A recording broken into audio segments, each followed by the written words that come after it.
सभी दोस्तों को जनक शर्मा की तरफ से प्यार भरा नमस्कार। दोस्तों, ज्योतिष की इस श्रृंखला में आपका स्वागत है। सबसे पहले श्री गणेश भगवान को वंदन करते हैं। उसके बाद माता सरस्वती को हम वंदन करते हैं और साईनाथ को हम नमन करते हैं। दोस्तों, कल मैंने जिक्र किया था आकाश मंडल का। मैंने आपको बताया था ये पूरा आकाश मंडल 360 डिग्री या 360 अंश से व्याप्त है और इस आकाश मंडल को ये 12 भागों में डिवाइड किया गया है। तो 360 अगर 12 से डिवाइड करते हैं तो 30, तो एक खाना जो है 30 अंश का है और एक राशि भी 30 डिग्री की होती है। एक नक्षत्र 13.20 का होता है और एक राशि में 2.25 नक्षत्र होते हैं। मतलब एक राशि में 9 चरण होते हैं और एक नक्षत्र में 4 चरण होते हैं। दोस्तों, जब बालक का जन्म होता है तो हम कुंडली में चंद्र किस भाव में, किस राशि में, किस नक्षत्र के 4 पाद होते हैं, किस नक्षत्र के किस पाद में है, किस चरण में है, वहां से हम जन्म अक्षर उठाते हैं और सामने वाले को बताते हैं कि ये नाम पे बालक का नाम आप रख सकते हैं। दोस्तों, आज हम कुंडली का जो है 5वां भाव के बारे में चर्चा करेंगे। दोस्तों, 5वां भाव जो कुंडली का होता है ये मन का भाव होता है। 5वां भाव व्यक्ति के जन्म कुंडली में इसलिए महत्वपूर्ण है क्योंकि इससे आने वाली पीढ़ी का ज्ञान होता है। अब आने वाली पीढ़ी कौन सी होगी, इस भाव से हम यह जान सकते हैं कि सामने वाले की कितनी संतान होगी, जिसकी कुंडली है उसकी कितनी संतान होगी। मतलब 5वां भाव जो है हम वहां से बच्चे देखते हैं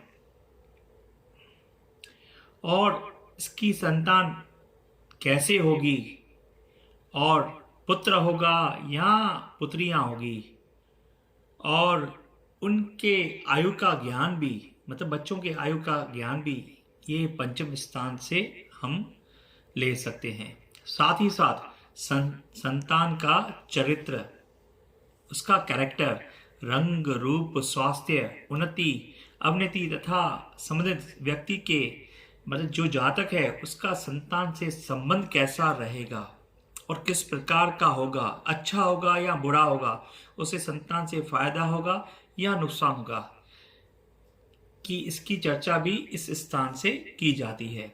इसके साथ साथ ही यह भी ज्ञात हो सकता है कि संतान आगे चलकर योग्य होगी या नहीं, वह जीवन में नौकरी करेगी या व्यापार, क्या संतान के माध्यम से जिसकी कुंडली है उसकी प्रसिद्धि होगी या नहीं।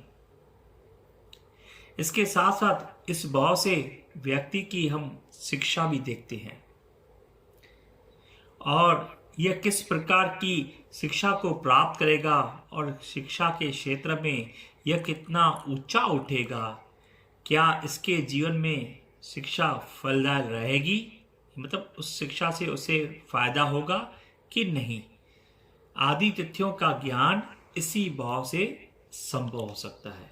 दोस्तों, ये सिर्फ मैं आपको बेसिक नॉलेज दे रहा हूँ। जब आप कृष्ण पद्धति सीखेंगे तो 5वें स्थान से नौकरी का छूटना भी देखा जाता है और 5वें स्थान से जातक प्यार करेगा क्या नहीं करेगा वो भी देखा जाता है। तो सिर्फ हम यहाँ पे बेसिक बातें करते हैं।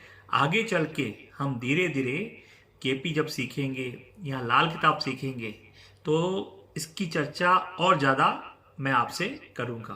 दोस्तों, अब कुंडली का 6ठा भाव, जन्म कुंडली का 6ठा भाव ये रोग स्थान कहलाता है। इससे हम बीमारी, रोग, कष्ट आदि से देखते हैं। इससे यह ज्ञात किया जाता है कि क्या जीवन में कर्जा रहेगा। दोस्तों, कर्जा भी 6 नंबर हाउस से हम देखते हैं। क्या जीवन में किसी की गुलामी तो नहीं करनी पड़ेगी। यहाँ जीवन में लंबी बीमारी आदि का ज्ञान भी इसी से होता है। यही भाव शत्रुओं से संबंधित है। दोस्तों, ये शत्रु स्थान भी कहा जाता है। ऋण स्थान, कर्जा भी यहाँ से देखते हैं। शत्रु भी हम देखते हैं। और शत्रु इस पे जातक पे हावी रहेंगे। क्या ये शत्रु पे हावी रहेगा, यह भी यह स्थान से हम देखेंगे। दोस्तों, इस स्थान से धोखा, विश्वासघात आदि का ज्ञान भी इसी भाव से हम देखते हैं। दोस्तों, अब कुंडली का 7वां भाव। दोस्तों, कुंडली के 7वें भाव से हम पत्नी, मतलब जो जातक है उसका सामने वाला पार्टनर, अगर लड़की है तो लड़के का जिक्र यहाँ से आएगा, अगर लड़का है तो उसके पत्नी का स्वभाव यहाँ से मालूम पड़ेगा।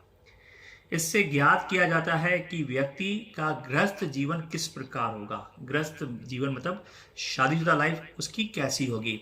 विवाह किस उम्र में होगा, किस एज में होगा। पत्नी कैसी होगी तथा पति पत्नी में मधुर संबंध रहेंगे या नहीं। इस भाव से हमें यह मालूम पड़ता है कि शादी के बाद उसे सुख है कि दुख। इसके अलावा इस भाव से पत्नी की आयु, उसका स्वास्थ्य, उसका व्यवहार, उसकी विचारधारा तथा उसकी मानसिक पक्ष का ज्ञान इसी भाव से होता है। दोस्तों, अब हम कुंडली का 8वां भाव से हम जो है कष्ट और तकलीफें देखते हैं और आयु भी कितनी होगी ये हम निश्चित करते हैं। लेकिन दोस्तों, कभी भी आप किसी की आयु की कितनी है या कब, ये कभी भी आप किसी के साथ शेयर नहीं करना, क्योंकि ज्योतिष में ये चीजें मना है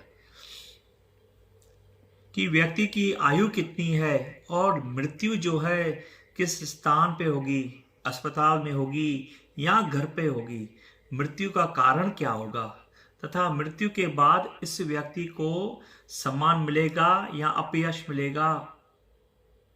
साथ ही साथ इसकी मतलब अंतिम क्रिया, अंत्यदृष्टि किस प्रकार की होगी, इन सभी तिथियों का ज्ञान 8वें भाव से किया जाता है। दोस्तों, वैसे 8वां भाव जो है तकलीफों का घर माना जाता है।